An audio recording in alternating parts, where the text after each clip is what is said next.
Ladies and gentlemen, welcome to Film Hustlers. Yay! Hey, but the great people of Earth. The great people of Earth. Well, no, welcome to Film Hustlers. We are the hustlers. We do hustle. That's what's up. We do hustle every day. We're filmmakers. Davey Dave, filmmaker, comedian, kind of does it all. Producer, director, kind of does it all. Rod Tootie Rinks, he does makeup, but he's also creative. He does writing, he produces, he acts, he directs. You do it all. Acts like a fool. Acts like a foo. He is a fool for real. Part of the foo crew.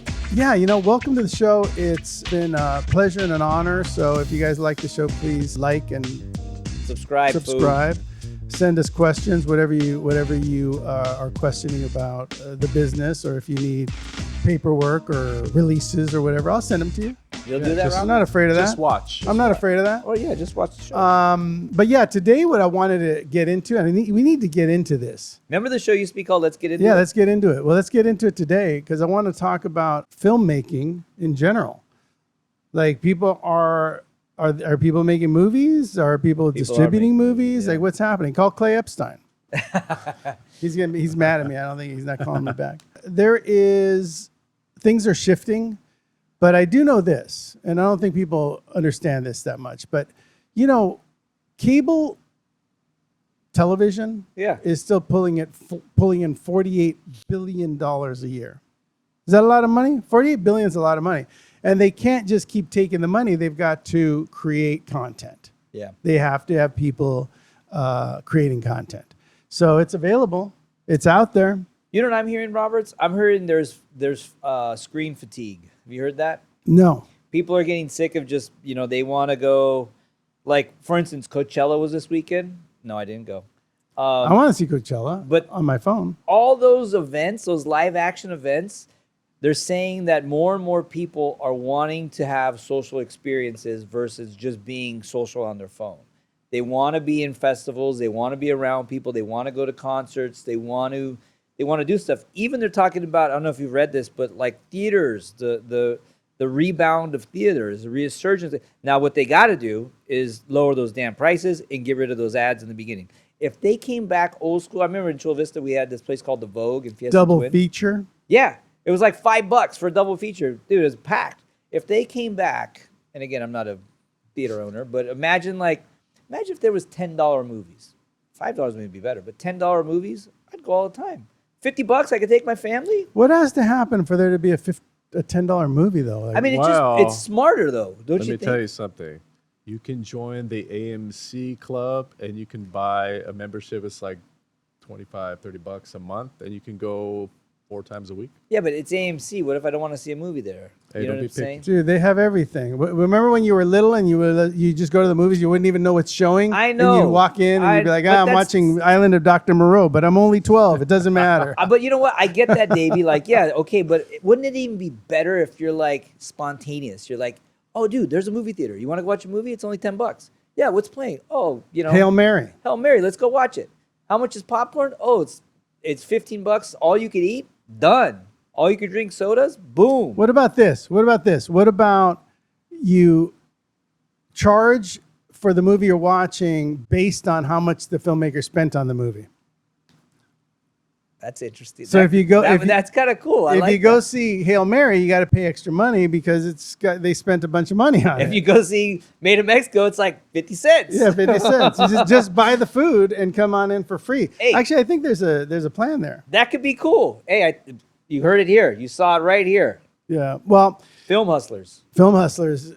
No, but let's talk about cable for a second, because I know there's a lot of filmmakers out there that have amazing ability. There's people here that have amazing ability. You guys have a lot of the ability to make movies, distribute movies. Not distribute, but you have the ability to make them and deliver them. So let's talk about the opportunity I think is sitting out there. I'm dealing with it as a producer that has to keep lowering his budgets to do cable. It's no one's fault. It's the way the business is. The business is changing. There is $48 billion being paid to cable television for all those linear stations. But, every quarter it's going down. 46 billion, 42 billion. It's going to keep going the other way. So the less money they have, the less money they want to still spend on content, but they still have to provide content, no choice. So if you're a filmmaker and you're thinking, oh, I wonder how I fit into that equation, if you can find a way to have a conversation with executives or junior executives at Lifetime, Hallmark, GAF, places like that, I'll bet that there is a deal and there's a number that they're willing to converse about. If you walk in and you say, I want to do a movie that's in your wheelhouse, like the work that you do with Christmas and Faith or whatever it is, you could probably come up with a number that makes sense to them where they will purchase your movie and you potentially can make a little bit of money and you can probably retain the rights to the film, which means that it becomes part of your library. So I'll give you an example. If they're making $2.5 million movies with stars, but they can't make every movie at that level, then for $1 million, they'll probably license another movie with maybe not as big a star, maybe a couple of people from the Brady Bunch. I don't know. But you know what I mean? Like something like that. Then you've got a movie that is worth something and maybe they'll pay you $1.2 million for that movie, or you go even lower. I've heard rumors that, some of these networks are suggesting that producers make movies for $400,000, $500,000. Now, there was a time when I'd make that movie, when I was younger. So if you're capable of doing that, of making a movie, now the story still has to be decent and the story has to fit within the wheelhouse of what they're doing. You can't just go like, hey, you're only paying me $400. I'm going to do whatever I want. No, that's not how it works. You still have to negotiate. You still have to develop with them. They still have to help you pick the star. Yeah, it may not be a big star, but they'll still want to know, who's the star you're thinking of? And you give them the name and they say, oh, cool, Eric Estrada's enough for us or whatever. Punch. Old school Punch? Yeah, old school Punch.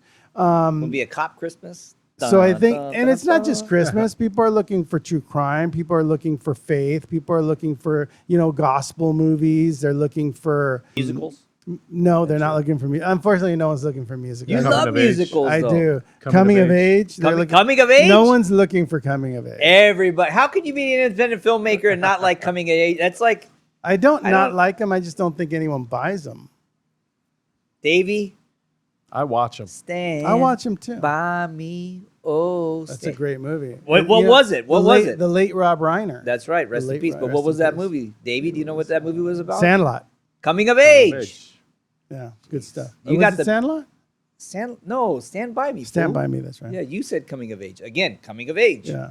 I don't know, Sandlot wasn't coming of age. I think it takes, I think if you're pitching a movie and you're someone of note and you've got a great script and you've got some actors, maybe, I think it's director driven. I think if you're doing a movie that has that element to it, like coming of age, I think it's director driven. I think people will be like, oh, I like this director, or I like your vision of it. Well, yeah. Yeah. Because there was movies like Spanking the Monkey. You ever see that movie? No. No. Okay. Well, Spanking the Monkey was a coming of age movie that went to festivals. I think I did. What was it about? Did extreme. Wasn't it weird? It was about spanking the monkey. No, it was something else. Yeah, Little Miss Sunshine. That wasn't a big festival. That was a. No, but it had Steve Carell in it. I mean, they had was some he a good big people. star then? I mean, it didn't matter. He was a decent star. It doesn't matter. Like I sent a pitch over to Amazon the other day because I was like, oh, I really like A Million Miles Away. And I have something like this. So I sent it over to the executive there and I said, hey, when I met with you, we talked about A Million Miles Away. I have something like it. Here it is. I think it's really cool. And she wrote back and she was like, look, this is a great idea. This is a really cool idea. The subject's amazing. But even though we talked about A Million Miles Away, we're not really doing that. We're not heading in that direction anymore. So yeah, here's some suggestions about where it could go. So that was kind of cool. Got some feedback. It didn't go to them. It wasn't for them. You got to know that as a filmmaker, you're going to go to people, and as good as your idea is, they may not be doing work like that. They may have changed their direction. Faith is a big piece of the business now. Yeah. You talk about faith all the time. Yeah. What kind of faith movies? I love faith because it's more like a redemption. Mine aren't heavy into faith. Like I don't know if they would necessarily be, they have the faith-based undertone, but it's more for me like Water to Wine, the one Davey and I wrote. Yeah, you guys are doing a vertical. We're doing a vertical. That We doesn't just have had- any, that doesn't have anything to do with We it. just had Tommy Harper on Yeah. working with Brad Pitt of verticals, and now you guys are doing a vertical. Ours is a little different. Working with the George Lopez of verticals. Ours is a little different though. It's not so much like we're doing more of like an Instagram TikTok show, kind of like in the vein of like Brooklyn Coffee Shop. The episodes are quick. It's with Concrete. He plays the lead, and it's just takes place in a liquor store, Gus's liquor store, played by Davey's going to be Gus. Yep. And Concrete's name is Bruno Perez. He's a winemaker, a Cholo winemaker. Hey, Ronaldo McDonald's. Dude, that's so funny. Yeah, it's kind of like, you guys check that out. Or like the first 48, kind of like based on that character. That was a good one. But That's an A&E show. But it's all. Copyright infringement. Are you gonna let me finish? You just keep it. Well, because I gotta throw it out for. I Okay. gotta take care of A&E. Oh, do you though? Yeah. So we're gonna do this show right around the corner. Universal Liquors. They hooked us up. Dave, Well, how come I don't have a part in it? you don't care. You don't try Can't to I go in like pretend. this and be like a preppy Mexican or something? I mean, there is a preppy, but that's gonna be Davey's boy, right? The preppy guy. Okay, if he doesn't show up, give me a call. I asked you to be in Made in I Mexico. feel like and I you could were be like, in it. I feel like I could do a good job. Hey, are you even gonna? You're gonna show up though. I'll show up in my Jaguar and pull out You're front. gonna like come watch, right? Like, No, I'm not gonna What come a watch. dick! We're fucking making a show. I don't want to Davey be. and I. I don't want to be. Look, I don't go to festivals I'm not in, and I don't go to shoots I'm not in. Oh my god. Fair enough. Well, you know what? Talk to the producer. Close set. Hook me. Closed Maybe I set. can come in and do like. You know what I'll do? Here's something that all you filmmakers should get your pencil and Do you paper want to out. pay? Get your pencil and paper out. He's just being a wise guy Here's now. what I think we should do. Work me into the schedule where I get there, do a quick thing. Yeah, And we then could if do that. it's good, you guys use it. If it's not, you don't use it. We could do that. Yeah, we okay, can I'll do do that seriously because it Let me all know what time. unfolds either at the counter where Gus is at or at the like the beer or wine. Yeah, I could aisle. walk in and say like, yeah, I'd like an Opus One. Do you guys have something like an Opus One? And then Concrete would. What are you talking about? Yeah. But did you try this? You know, get Did it you know over that to- Opus One is it's all like made by robots? That's No. not true. I'm kidding. I know you're lying. It's an AI But you wine. had a great idea. I wanted to talk to you about this. Oh, I have don't a know if great we should idea? do it. I know. Often. Usually it doesn't. Often.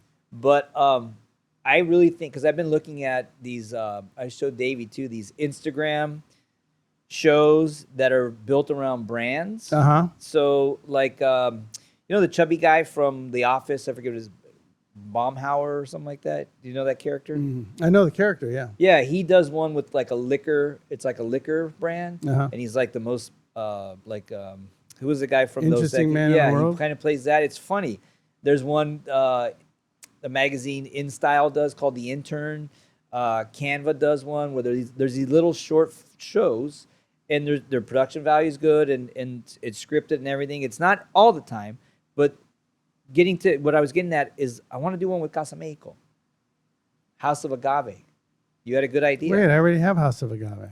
Let's make it as a vertical. Yeah, but See, do you see that? no, Look. there's a problem. There's a problem. There's a problem. It's always a problem. It's all, he comes to us and he's like, "Oh, dude, I got this thing," and then 2 weeks later, what about? Well, nah. because like most business people and most filmmakers, what I do is like I'll come up with an idea, and then Spielberg said this. I stole this from Spielberg. We're in good company. Copyright infringement. No, what I have to decide is, you come up with an idea, and you have to decide: is your idea filled with adrenaline, or is it a really good idea? Like, is it an idea that you can commit to, or is it just adrenaline that gets you all fired up? How many times have you had a conversation with someone, told them an idea, you guys are all like, yeah, high-fiving, we're going to make it. Everyone's drunk, you go sleep it off, and you wake up the next morning, you're like, did I say I was going to do that? Because that's not a very good idea today. So my point is that as much as I like the agave idea, Yeah. it would require the company that I'm thinking about to put up some money. right. And they don't do that for that type of stuff. I've already broached Foolish. it. It's foolish. I've already 'cause look, broached it. Based off your conversation with Tommy Harper, I watched it last night. He made a good point. Brands will go and spend $1 million, $500,000 on a 2-minute commercial, right? Or they could put $225,000 into vertical, Mm-hmm. and they're able to take that hour, however long that is, and cut it up into pieces and use that for their social. Let me just say, this guy has learned a lot from our show. Right? He watched the episode with Tommy Harper, and look at what he knows. He's like an expert on verticals. I mean, it makes sense. Just saying. That's, the brand integration, right? Well, that's one way. The issue I have, like in my If you went small to, mind, with your small mind, if you went to this said company that I know you know. said company. Okay. Yes, I'm not going to throw the name out. But if you did, and you gave them that example, and you gave the person that I know that we're talking about, Yeah. if you said, look, you could either make a commercial and spend $1 million, $500,000, whatever, Right. or we could do this vertical for 200. Yeah, the problem is it's like asking someone for $100 out of their pocket when they have like 30 cents. That's the problem. Oh, well, that's different. Because if it's there's just- nothing there, then there's nothing It's there. just not of interest to them. And yeah, I mean, I think they should be doing that. I agree, but If I had a and I brand, would I would do that all I day. would help do that, but it's just not that interesting. I So mean, if look, you have a brand out there and you want me to make you a vertical, There let you us go. know. There you go. Davey and I will jump in on that. Roberts will cruise up in his Jag and play the big time guy, and then he'll drive away. but how do you make money?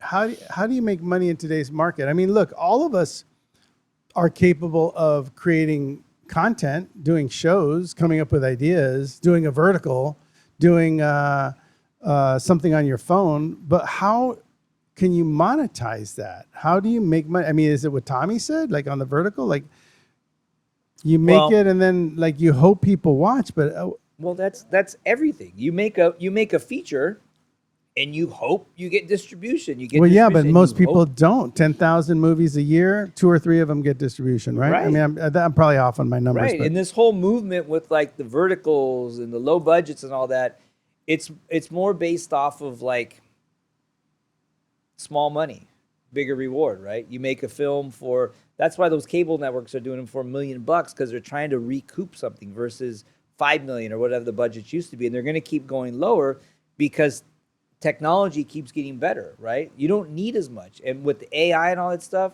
you're getting rid of full departments. You know what I mean? I'm not a fan, but it's just the way it is. And so that $2.5 million movie, you could probably make it for 500, and it's going to look pretty much the same now, right? Or Yeah. close to it. And they know that. And now look at their margins. Now they're like, oh, 2.5, oh, 5, oh, you know what I mean? That's just where I'm thinking. So to answer your question, they're going to keep coming down, and it sucks for us because we're the ones making it, so our fees go down. That's just the way it goes. Unless you can own something, like you said. I mean, you have to. There's an opportunity, I think. Like I said, in cable, I think there's an opportunity for filmmakers because you could, like I said, you can. There are certain companies, and I can't name them exactly, but they're deals that I have made where you get $1.5 million, and then you use the tax credit, which is another $400,000, and you add that to your budget. Yeah. On top of it, and you make yourself a movie and make them a movie that's sort of valuable. You have to shoot the thing in 15 days. I'm going to give you some rules for your script right now. If you're thinking about doing this for cable, 15-day shoot, 8 to 10 characters, 10 locations or less. There you go. That's the formula. Dude, I love that, Roberts. That's you the need formula. to do a seminar. Write that down. Get the pen and paper. Get your pencil pen and paper. I'm going to do an incubator. I'm going to incubate 18 scripts. 18 What's up? scripts. I'm going to tell you guys about it in the upcoming shows, but I'm doing an incubator. It's going to be Film Hustlers incubator. Yes. And we're going to invite 18 writers, and we're going to develop the 1 to 2 pager. Then we're going to develop the outline. I love it. The old And that's one, what too. you need. Look, Yeah. are companies buying scripts? They are buying scripts. Are Yeah. they buying pitches anymore? No. Are they buying anything but scripts? No. I mean, I think if you're a known writer, you can pitch somebody something and they'll be like, oh, I know your work. Yeah, no problem. But if you're not that well known, the new model is you got to give me a script. Really? So it's not outlines? Because for a while it was outlines. Well, look, the reason I'm telling you right now, the reason you do an outline is because in an outline in 20 pages, 21 pages, you prove to an executive that you know your beginning, middle, and end, Yeah. right? Sometimes if you write a 2 or 3 pager and it's good, you still don't know what's happening in the middle of the movie. You know it starts this way and you know it ends this way, but what's happening in the middle? Where's all the meat to this story? So what happens is like you write an outline, and if you get, all right, since we're on it, I'm just going to tell you how it works. So what happened to wait for you're going to do something later on? Well, no, I'm just going to tell you how it works. I want to know too, actually. This is what we're going to work on in the incubator. But if you write a high concept idea and it's 1 to 2 pages and you're able to get that to an executive, someone says, okay, fine, send it to me. Yeah. You send it to them, they like it, but they don't trust you as a writer. You might say, how about I go to outline with it, get you an outline so that you feel the full story, and we go from there. An executive might even say, you know what, great idea. Why don't we meet up about what might make it a movie that works for us? Go to outline, let me see the outline, and we'll go from there. Smart. At least you're not coming up with this full script and showing up to a pass. Because that's what everyone's doing. They're writing a script, sending it over, and people are going like, hey, that was a really fun idea, but it's not really for us. Or you write a comic book. Right? Or you write a 100-page comic book. 133 pages. So in your incubator, your Film Hustler incubator, everybody go on, you're going to talk about this? Because I love this. Because this is like... We're going to have executives. We're going to have distributors. We're going to have other writers that have written Christmas, that have written rom-com. In some cases, they've done like 30 or 40 movies in this area. So, yeah, I mean, the art of selling your idea and selling your script is really in the opening process, which is the log line, getting someone to go like, oh, that's interesting, then having a pretty good 2 to 3 pager, and then your outline is what gets you to a script buy. If you do an outline really, really well, that's 21 pages, 24 pages. Like you're talking about a script that's a third of the way there when you have an outline. So when an executive reads an outline, if you can get them to do that, they're pretty close to reading what your script is. There's dialogue in there. You're almost greenlit then, right? No, you're not you're almost signed off though. They might say if your outline is fantastic, they might say like, you know what? Let's pay you to write this script because we love what you did. Yeah, we loved your outline. But we loved your pitch. We loved your outline. Let's see. I will go as far as to say that if I was a young writer, producer, director, I would skip the scripts for now and get into, let me just see if I can get people to bite on a good idea. And then I'll work my butt off to get a great outline. I'll take notes for free and do the outline. And then if the executive likes it, I'll write it on spec based on the outline that they approved. Dude, how great is that? That's a great idea. Yeah, I know. You still have to get to an executive and they still have to say, okay. But look, they're around. They're doing incubators. They're doing their guest appearances at people. Like, look online. Look on Facebook. There's groups of people that are meeting with executives and pitching them their ideas. Yeah, it's a different world. You have to be a little bit more selly in your opening idea. It's got to have a hook, Like someone wrote to me the other day and was like, hey, I have this idea for a movie. It's about this girl who comes back into town, or first mistake, comes back into town for Christmas and ends up staying to save the youth center before Christmas Eve. Okay. I've never seen that before. Yeah, exactly. You have seen it before. And that's the problem, is that people end up being lazy because they're like, oh, well, this has a going middle. This is fun. So it's not fun for me. And I'll tell you why. Because I don't like saving youth centers. Never liked youth centers to begin with. That's true. I'm going to be honest. I don't like the that. boys club? No, don't like the boys club. Never went. Don't know anything about it. Not interested. Like, that's just me. I'm not saying it's a bad idea. I'm just saying it's me. And I don't like people coming back into town from the Christmas thing. And I know most of those tropes happen in my movies, but not everyone. Not everyone. Like some people are just like sort of, I try to keep them close. I try to keep them like, I just drove down the freeway to get to you. But anyway, my answer to this was like, I, as a producer, want an idea that's a 45-year-old mayor finds his 4th grade Christmas wish list and it's starting to come true now. And Santa's in town to make that happen. Like, that's a pitch that excites me. We should make that We made That's it. a good idea. I That's made a that good- I movie. like I that. sold that movie, like, right? whoa, whoa. So we made the, hey, take it easy. What about a dad who works for UPS and his daughter? Guy died. Oh, by the way, that's the most authentic reason to not be celebrating Christmas. He's a principal. He lost his wife during Christmas. So as a result, he takes a job at UPS so that he doesn't have to deal with Christmas because he works all the way until the holiday delivering gifts. I love that idea. Like we made that movie too. What's the other one? I mean, there's a lot of them. But anyway, the point is that if you have an idea, it's got to be semi-original or at least fully original so that you get the attention of somebody. Like, executives are just people, right? And they're looking for you to have the best idea they've ever heard. I promise. They're looking for you to have the best idea they have ever heard because that's the job. They don't want to go to their boss and go like, oh, by the way, I heard this pitch today. Just wondering if you want to do it. It's about a guy who comes back into town, finds his old love, and whatever. I don't know. I can't even make it up at this point. But they don't want that. They want to hear a really idea where they lift their eyebrows and goes like, wow, that's a really clever way of doing that. I'm going to go to my boss about this and I'll let you know. Or let's do the outline so that I can go in there with confidence that you can write this script. So I don't know. I mean, there's a lot of things you can do, I think. That's just my opinion. I could be wrong. I'm not right about everything. I'm not right about anything. I don't know what's happening. No one does. Look, ask producer Patrick. You don't know. Hey, Doom and gloom. Sometimes executives will tell you that you did a movie and you're like, you don't feel like that was very good. And they say, this is the greatest movie I've ever seen in my life. And you're like, It's an instant classic. instant No, classic. but it's true. It's true. You can work the system now. Believe it or not, the system is coming to you now. Cable Yeah, networks no, are it coming is. our way. They're coming this way. They're not going that way anymore. So you can get in there.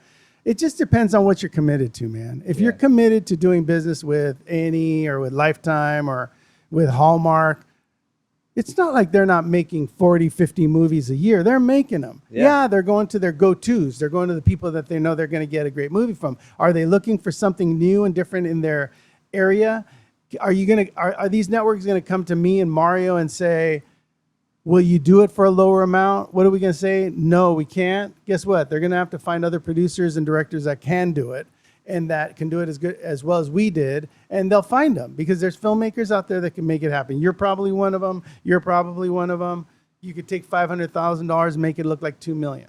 No doubt. I'm just saying we're at the place right now in 2026 where, I mean, am I far off with No. AI and everything? What you can do, you can make a vertical, put it on socials that executives do have access to social media accounts and watch that and get. Boom. You know I how many agree. executives watch Brooklyn Coffee Shop? If you go and look at who follows Brooklyn Coffee Shop, your I wife- follow. My wife follows. Yeah. Dude, I got stuck watching all kinds of Brooklyn Coffee Shop because it's super short and probably some of the best writing. Yeah. Yeah. in a Oh, really long good time. writing. Yeah, but there's so many Survival of the Fittest, that reality show about the record Can we get store. them on? Can we get them on the show? The Survival of the Fittest guys? No, Or no, Brooklyn the Coffee Brooklyn Shop? Coffee. I reached out. She's like, hey, come on. I reached out to you. Didn't get back to me. What's their name? Winnie the Pooh. That's what our social handle is. They're great. I would love to get them on. And they did a BTS. Did you see the BTS the other day? No. I mean, it's a legit production. Like, it's not. Oh, yeah, I did see that. Yeah, They're doing it's- it every Friday, she said. Every Friday for a year they've done it.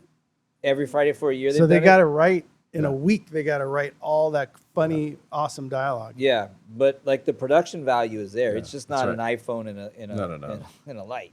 Yeah. Like they're putting some money behind it, but they also got brands now. I think there was like a big brand that was behind them. I saw that they were. Yeah, so incorporating. be good, be talented, be the best writer in the world, and you get brands behind you. Yeah, but also with Davey's point, like make stuff, put it up there. Yeah, I agree. gotta You make know what I something. mean? I Like, agree. look, this tech guy was talking about like investments, right? And he was saying, why would you not, if you're looking at it from just a purely business financial standpoint, why invest $5 million into one movie when you can invest $100,000 into 5 verticals thing, vertical shows, and it's an incubator. You And it's- could decide if it's great and move it to bigger or do more. Well, like Tommy said in his thing, and he was right with it. He said, "Put this out there. Is the production value great? But do the people like it?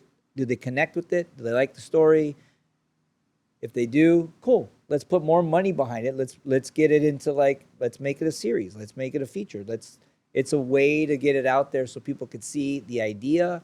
And with social now, it's easy. Before we used to try to do it with, festivals, if you can get into festivals or whoever you can I get mean, your product festivals to. are not what they used to be. Look, if you want to be noticed, you have to work within what the system is giving you right now. Cable networks are coming our way, lowering budgets, needing filmmakers to make stuff for less money.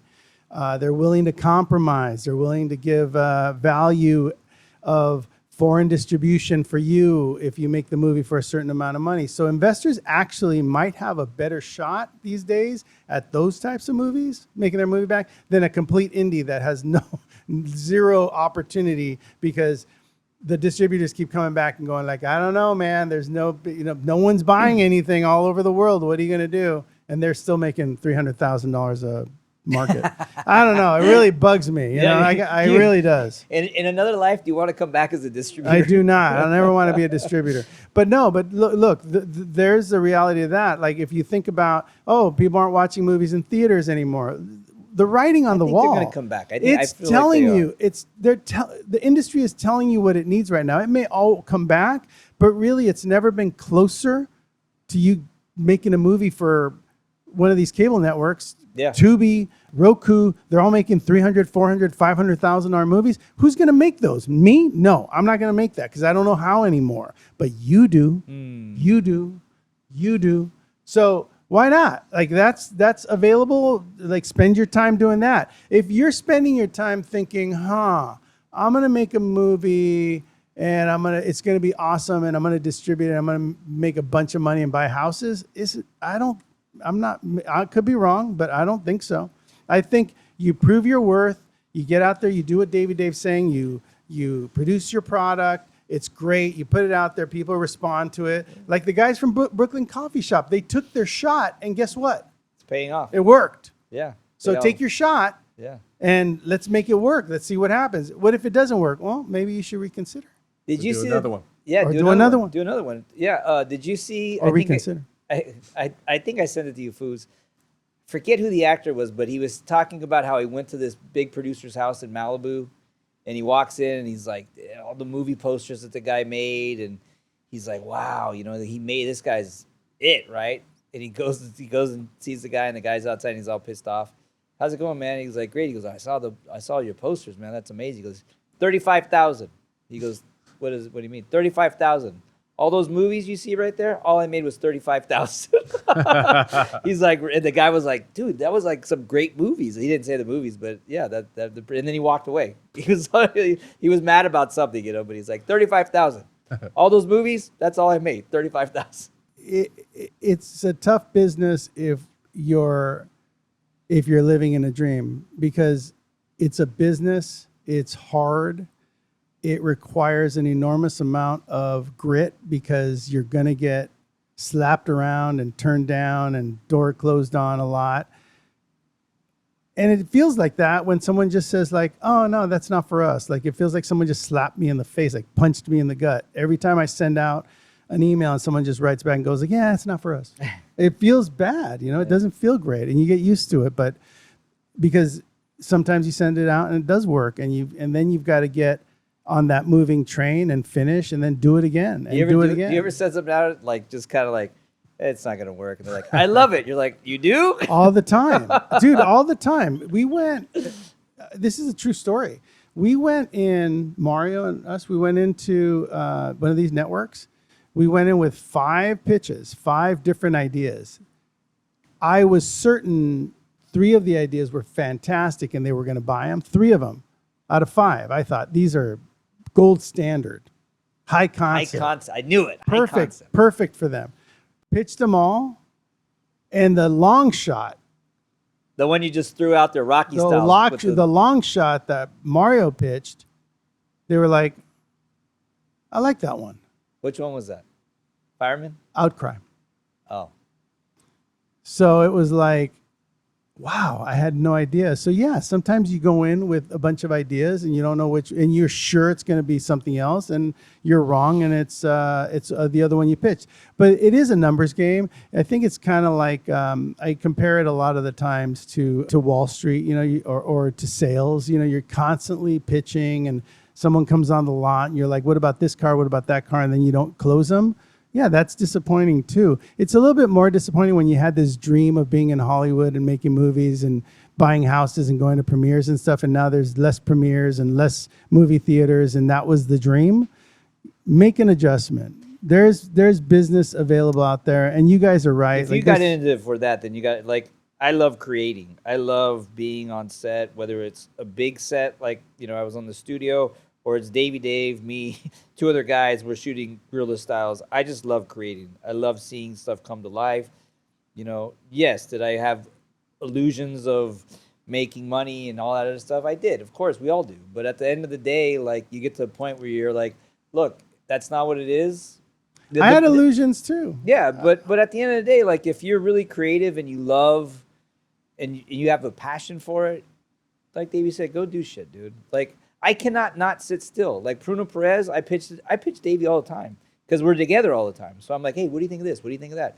Some things he's like, some things like, Davey actually pitches some good shit too. The bouquet thing, 2 bouquets. He pitched me a great. I went and wrote it. Another vertical. And when I say verticals, they're really just shorts. Yeah, they're shorts. Yeah. But I just cliffhang stuff in every 2 pages and get it quick. You know what I mean? You're the George Harrison of these Beatles. You guys think about that one. After the show's over, you're gonna be like, oh, he's the George Harrison. He's not the Ringo Starr. But yeah, well, look, there's 2 sides to it. If you're, so I always say this about. Now, with that said, I'm unemployed in September, so I might have to change my whole perspective about this. I say this about writers all the time. When you're a great writer or a working writer, it's because if you don't write, you die. If you don't write, it hurts your soul. And I love writers like that because they're the real deals. They're out there, and that they have to write every night for them to, like, purge their minds and their souls. It's therapy. For filmmakers, could be the same thing. If you're making projects, go make projects, go do them. If you don't care about making money, it's fine. I mean, there was a time when I was sort of like that, but my life changed. I am about making money. I'm about getting paid for doing movies because I am a technician, and if you want a technician to do your movie, then you're gonna have to pay for that. Yeah, it's like people fixing your car or your refrigerator.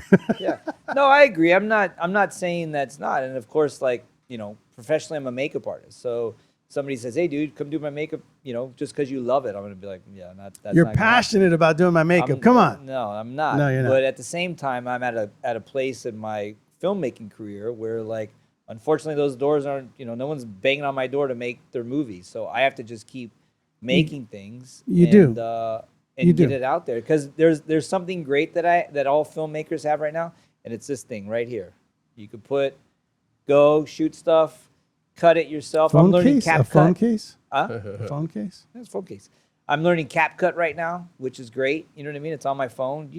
It's easy. Yeah, I'm learning all kinds of stuff too. You guys think this show just showed up on your computer? No, it had to be shot. We had to buy cameras. We have to edit it. I had to convince you to host it. It goes to Mexico. Little Eddie over there cuts it. He sends it back. We put it up. I go to Opus Clips, which I paid we paid $175 Hey, for. whoa. You put the show in there. It creates 20 clips. You pick the best one. You throw it on YouTube.